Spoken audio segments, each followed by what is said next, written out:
Hey, Pål Krogdahl here. How we all doing? Now, after the video that I put out yesterday, which got fantastically good feedback, so thank you very much for that. And I need to apologize to my friend Keir. After having, pulled him out as someone who I respect, I pronounced his name wrong at the beginning. Let's put it down to nerves. I'm sorry, Keir. Won't happen again. Now, there is a term or a phrase that was coined, I believe, back in late 1980s by a number of economists. And the term is the curse of knowledge. I have to admit, I've sometimes suffered from this and experienced other people who suffer from it. I mean, as we all know, the more we learn, the more we realize that there is stuff for us to learn.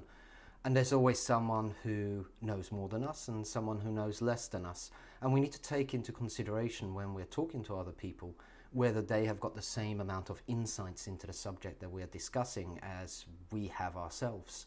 And this is where the curse of knowledge comes in. It's basically a cognitive bias where we make an assumption that the person we're talking to knows the same amount that we do, or at least has a good grasp of the subject that we are discussing. And very often that's not the case, and they end up almost more confused at the end than they were at the beginning.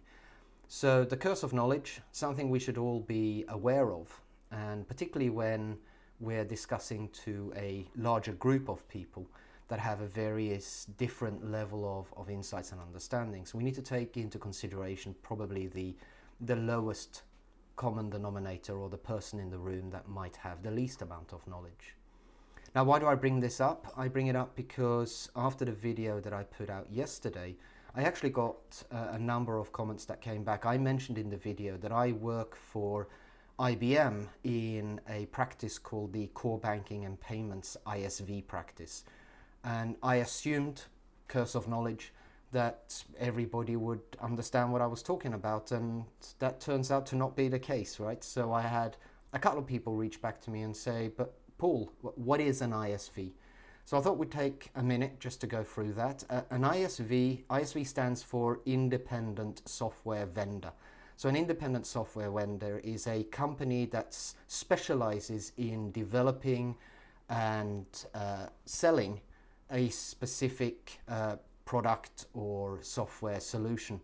And they will then utilize third parties such as IBM to help them to market that software, sell that software, implement that software with customers. So in the case of banking, we have a number of very high profile core banking platform providers, Thought Machine, Temenos, FIS, Fiserv, the list goes on, right? And IBM will partner with some of these ISV core banking platform providers to help to implement that software with banks around the world, so that the ISV can focus on continuing to improve their product, develop new solutions into their product, and they can allow their partners such as IBM to deal with the implementation, upgrades, etc. with customers. So my role in IBM is to look at the various ISV providers, the products that they provide, and look at whether they are appropriate for IBM. How do we build capabilities around them if we partner with them?